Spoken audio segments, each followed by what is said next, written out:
Hello friends, my name is Arfat Hussain and I am from Kashmir. Today I'm back with another topic, another lecture, and this lecture is about the endocrinology. This topic that we are going to study today, we are going to discuss today is about the endocrinology. So, endocrinology, if we see the meaning of endocrinology, then it means it's a branch of physiology and medicine. It's a branch of physiology and medicine that deals with the study of glands and hormones. So endocrinology comprises of glands and hormones. Basically, if we are studying endocrinology, we are studying the glands, we have to study the glands, and we have to study the hormones. So firstly, I said it's a branch of medicine. you know there is a huge influence of hormones in the medicinal field. In the medicine, there is a huge influence of hormones in the physiology, in the functioning of the body. So that's why I said it's a branch of physiology and it's a branch of medicine that deals with the study of glands and that deals with the study of hormones. So if we see endocrinology, then we have to study the endocrinology, endocrine glands and their hormones. But I want to discuss little bit about the exocrine and the mesocrine glands. There are, if we are classifying the glands, then we are classifying them into three types. One, exocrine; second, endocrine; and third one is the mesocrine glands. And if we see, what are exocrine glands? What are exocrine glands? See, in simple words, what are exocrine glands? So exocrine glands are the ducted glands. Glands with ducts are called as exocrine glands, and the secretion they are releasing are called as enzymes. Secretions of exocrine glands are called as enzymes. So there are mainly three types of exocrine glands. First one, apocrine gland; second one, holocrine gland; third one is merocrine gland. What happens in the apocrine gland? Part of the plasma membrane of the cell sheds. Part of the, if this is the plasma membrane, part of the plasma membrane sheds, and this removed detached plasma membrane forms a membrane bound vesicle, and that membrane bound vesicle carries the secretion, and that secretion is the enzyme, obviously, because it's the exocrine gland. So this is the apocrine gland, where the part of the plasma membrane partially sheds and leads in the formation of membrane bound vesicle and releases the secretion through this process. And this process, where the part of the plasma membrane sheds, forms the membrane bound vesicle, carries the secretion, this process is known as decapitation. What is this process known as? This process is known as decapitation. These apocrine glands are found in the mammary glands. Mammary glands. There are mammary glands in the breasts of women, and in those mammary glands there are the apocrine glands. Okay. Second type is the holocrine gland. Holocrine gland is also the exocrine gland, because exocrine glands are of three types: apocrine, holocrine, and merocrine. Second one is holocrine. What happens in the holocrine? Whole cell disintegrates. In the apocrine, part of the plasma membrane was partially shedded and then led in the formation of membrane bound vesicle. But in case of holocrine, whole cell disintegrates and leads in the formation of membrane bound vesicle and carries the secretion. This is about the holocrine gland. For example, our sebaceous glands. Sebaceous glands are the holocrine glands. Sebaceous glands are the exocrine glands. Under exocrine, if we are seeing the classification, then sebaceous glands are the holocrine glands. Sebaceous glands are also known as oil glands. Now, third one is the mesocrine gland. What happens in the mesocrine gland? Mesocrine glands are the most common exocrine glands. First point. Second point, they are releasing their secretions through exocytosis. Exocytosis is a process where the part of the plasma membrane bends inside the cell, and that bended plasma membrane carries the secretion and then pushes the secretion towards the target. This process, where the part of the plasma membrane bends inside and carries the secretion and then pushes the secretion out, that process is known as exocytosis. And This exocytosis is found in the sweat glands. If we say these merocrine glands are present in the sweat glands are the merocrine glands, if we say in simple words. And also our salivary glands are also the merocrine glands. This exocytosis process shown by the salivary glands is called as eccrine activity. Now this was about the exocrine glands. Second one is endocrine glands. Endocrine glands we are going to discuss in detail, but I will provide here little introduction about the endocrine glands. Endocrine glands are also called as glands of internal secretion. They release their secretions directly into the blood. They pour their secretions directly into the blood. They are the ductless glands. Exocrine glands are ducted glands. Glands with ducts are called as exocrine glands. Endocrine glands are ductless glands. They pour their secretion directly into the blood, and their secretion is called as hormone. The secretion of endocrine glands are called as hormones. The secretion of exocrine glands are called as enzymes. So there are certain types of endocrine glands also. Permanent endocrine glands. Those endocrine glands which are going to persist in your body forever, and which are going to perform, which are going to function in your body forever, they are called as permanent endocrine glands. For example, adrenal gland, for example, thyroid gland. They persist in our body forever, throughout life, and they are functioning in our body throughout our life. Second one is temporary endocrine glands. Temporary means for some time. Temporary means the glands are not going to persist forever. They are going to stay in our body for some time, for certain period of time. For example, thymus gland. Thymus gland is present in our body only in our childhood, because in our childhood our immune system is not of that level that it can fight against the infection very properly. For that purpose, our body is having the thymus gland in our childhood, and that thymus gland provides the immune power to our body, and it helps us in fighting against the infection. That's why thymus gland is also known as throne of T lymphocytes, base of T lymphocytes. That's about the temporary endocrine glands. Third one is the recurrent endocrine glands. Now what is that recurrent endocrine gland? Recurrent means the endocrine gland first appears, then disappears, then again reappears. What are recurrent endocrine glands? Those endocrine glands who will appear first, then disappear, then again they will appear. For example, placenta.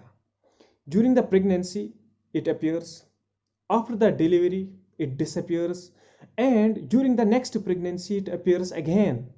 So these endocrine glands are called as recurrent endocrine glands. Corpus luteum is also called as recurrent endocrine gland.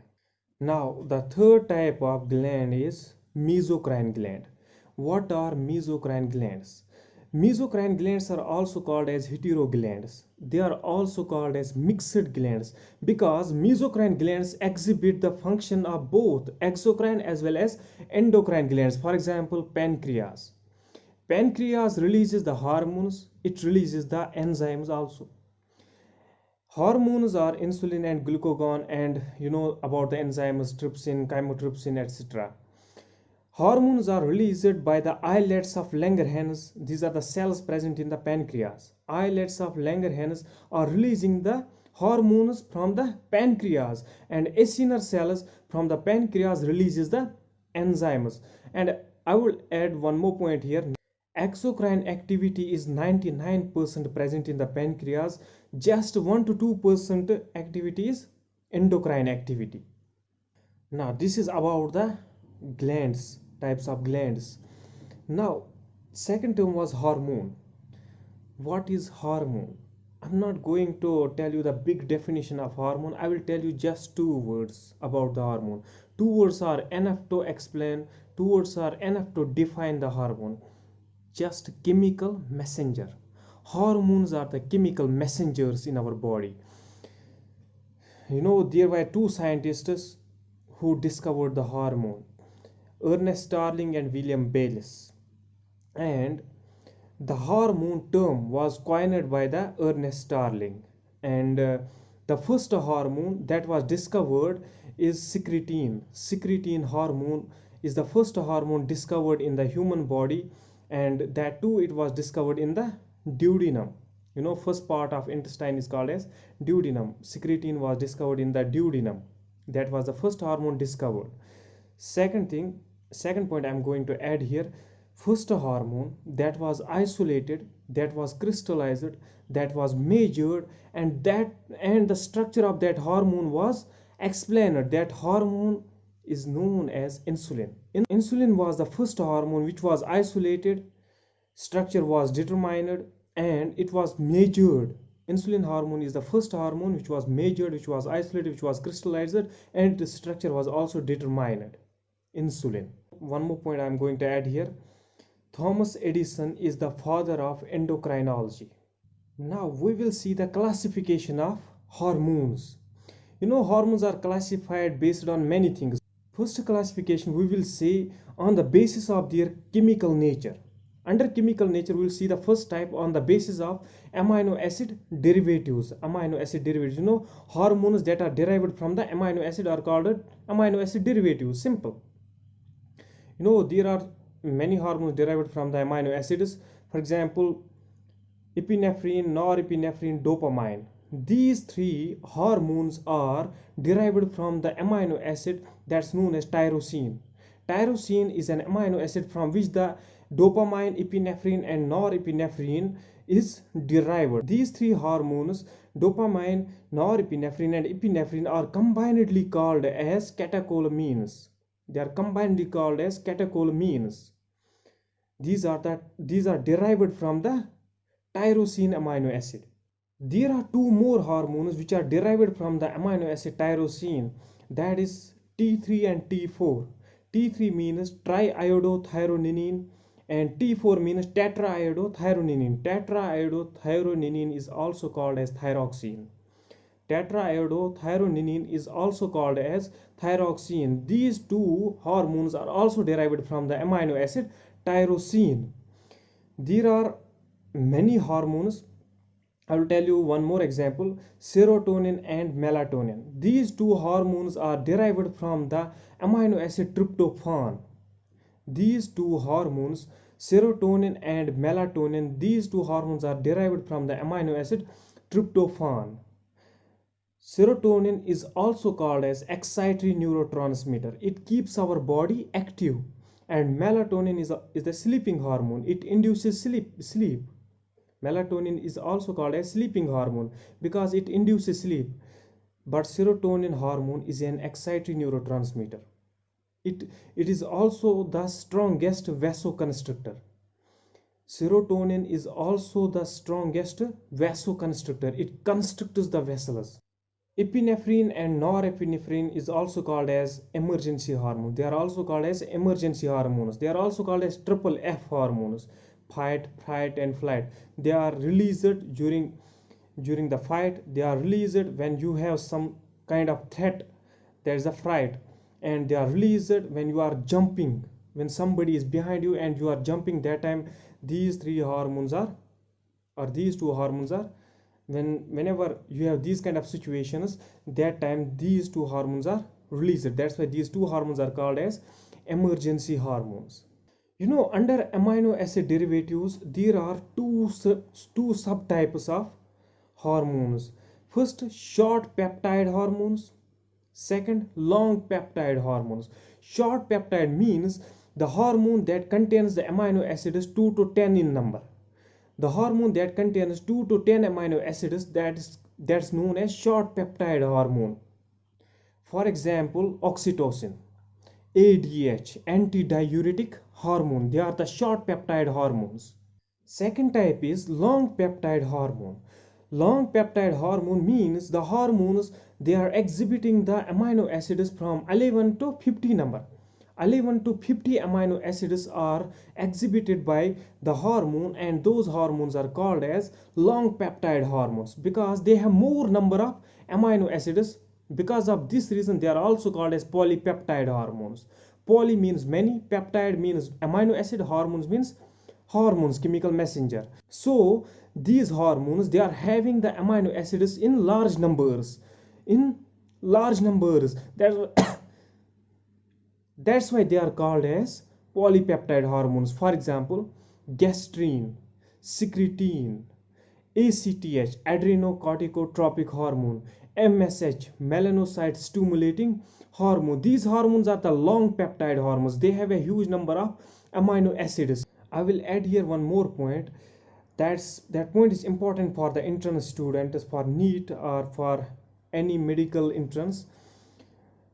MSH, melanocyte stimulating hormone, and ACTH, adrenocorticotropic hormone. These two hormones are having the common precursor, and that common precursor is known as POMC, polypeptide.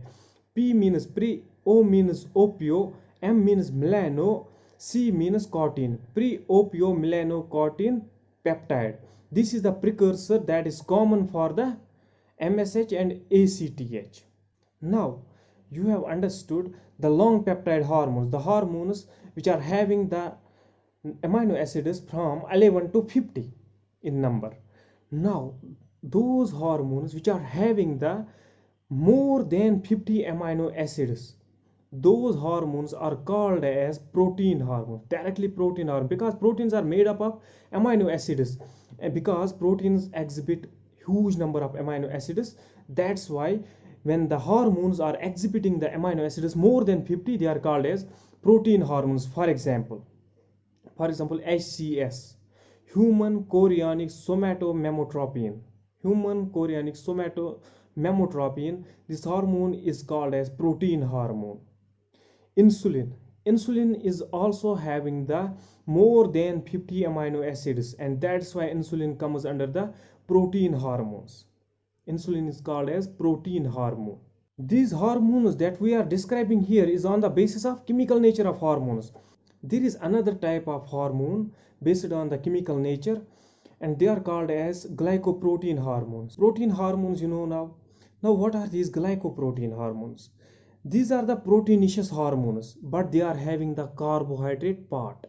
They have the small carbohydrate part, not the mega carbohydrate part.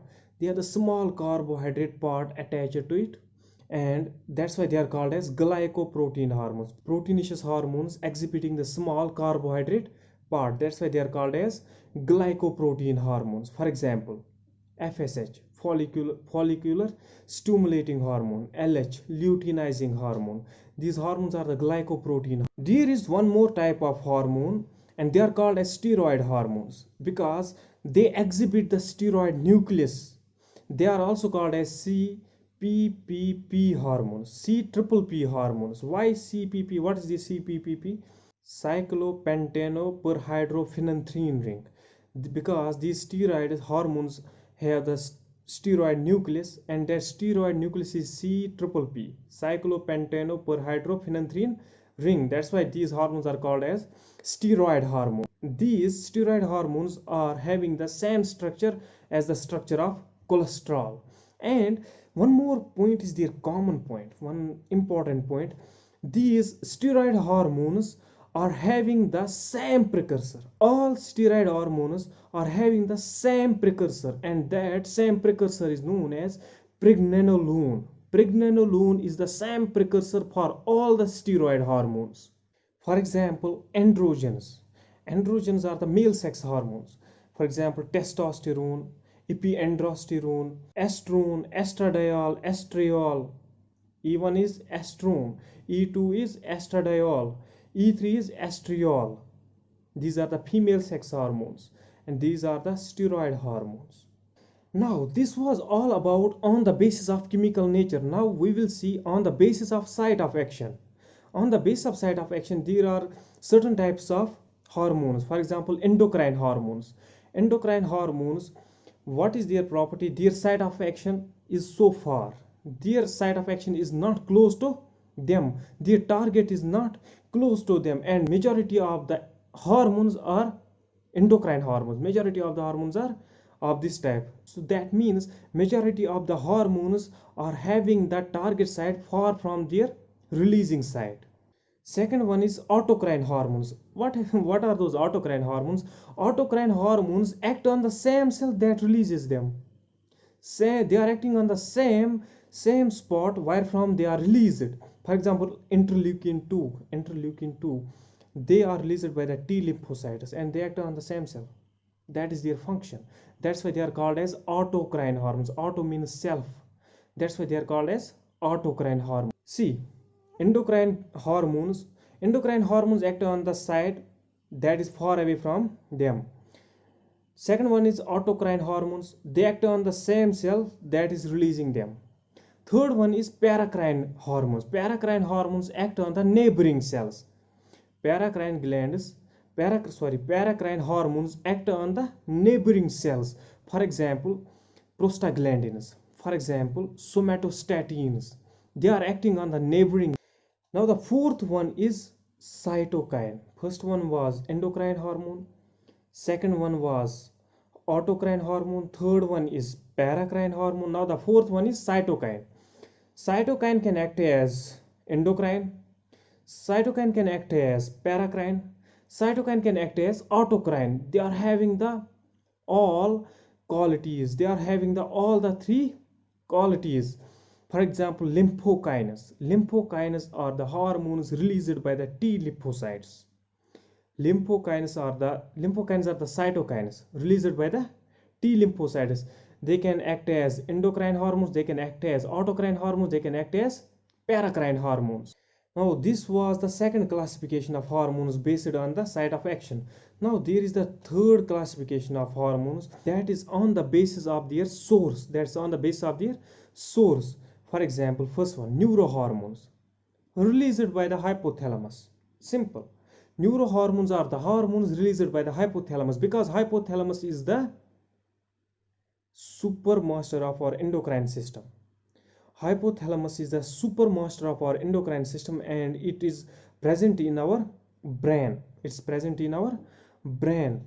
That's why the hormones released by the hypothalamus are called as neurohormones because neurons are the building blocks of hypothalamus. Simple. Second one is their glandular hormones. Hormones released by the endocrine glands because glands are of three types. I told you at the beginning: endocrine, exocrine, and mesocrine. Secretion is released by the endocrine glands is called as hormones. So if it is source is glandular, then definitely the gland is an endocrine gland. Here I want to add few more types of hormones. For example, morphogenetic hormones. Morphogenetic hormones means what? Means the hormones responsible for growth and development. The hormones responsible for growth and development are called as morphogenetic hormones. For example, growth hormone, somatotropin. Somatotropin is a growth hormone that is responsible for our growth. So somatotropin is a morphogenetic hormone. Second one, ethogenetic. Ethogenetic hormones are the hormones that control our behavior. For example, dopamine, epinephrine, norepinephrine. These three hormones are controlling our behavior. That's why they are called as ethogenetic hormone. That's why they are called as ethogenetic hormone. Third one is kinesogenic. Kinesogenic hormones are the hormones which are responsible for the movement of substances. For example, calcitonin and PTH, parathormone. PTH is also known as parathyroid hormone. It's also called as parathormone. Calcitonin and PTH, parathyroid hormone, is responsible for the movement of calcium. That's why they are called as kinesogenic. Because they are responsible for the movement of substance. Fourth one is metabolic hormones. Metabolic hormones are the hormones which control our basic metabolic rate, BMR. The hormones that controls our BMR are called as metabolic hormones. For example, T3 and T4, triiodothyronine and tetraiodothyronine, thyroxine hormone. Now this was about the third classification of hormones on the basis of source. Now there is the fourth classification of hormones on the basis of mechanism of action. On the basis of their action, there is a fourth classification of hormones. First one, lipophilic. Lipophilic means the hormones which are soluble in lipids but insoluble in water. The hormones which are soluble in lipids are called as lipophilic hormones, and their receptor resides inside the cell. Their receptor is present intracellularly. So when the receptor is present intracellularly, where the HR complex will be formed, where the hormone receptor complex will be formed, intracellular. So the HR complex in lipophilic hormones is present in the inside the cell. So the HR complex is formed inside the cell, or we can say HR complex is intracellularly. Simple, because the receptor resides inside the cell. The receptor is intracellular. For example, all steroid hormones are lipophilic hormones. And T3 and T4, triiodothyronine and tetraiodothyronine, are also called as lipophilic hormones. They are soluble in lipids but insoluble in water. Now second type is hydrophilic hormones. Hydrophilic means what? The hormones which are soluble in water but insoluble in lipids, and their receptor resides extracellularly. The receptor resides on the surface of the cell. That is why the hormone receptor complex is formed extracellularly. Hormone receptor complex is formed on the surface of cell. So we can say the HR complex is extracellular in case of hydrophilic hormone. The receptors of hydrophilic hormones are called as GPCR, G protein coupled receptors. They are also called as serpentine receptors. The receptors of hydrophilic hormones are called as GPCR, G protein coupled receptors, or serpentine receptors. This was all about the classification of hormones, but still I'm going to add here two more points, and these 2 points are very important. One is synergism, second is antagonism. Synergism means two hormones working in the same fashion, working in the same direction to control the same process, to carry out the same process. For example, LH and FSH, luteinizing hormone and follicular stimulating hormone, they are controlling the same process. That's why this process is known as synergism. Okay, they are synergetic to each other, we can say. Second one is antagonism. Antagonism means what? Antagonism means two hormones working in the opposite direction, working opposite to each other but controlling the same process. For example, insulin and glucagon. Insulin lowers the blood glucose level, glucagon increases the blood glucose level, but their ultimate goal is to maintain the normal blood glucose level. They are working opposite to each other, but their goal is one. They want to maintain the blood glucose level, and because of that reason they have to work in the opposite direction. So this was all about the classification of hormones. So this was the beginning of endocrinology, and we will continue now. In next video, I will discuss the glands one by one. I will start the glands. We will start from the hypothalamus. That will be the next topic. Thank you.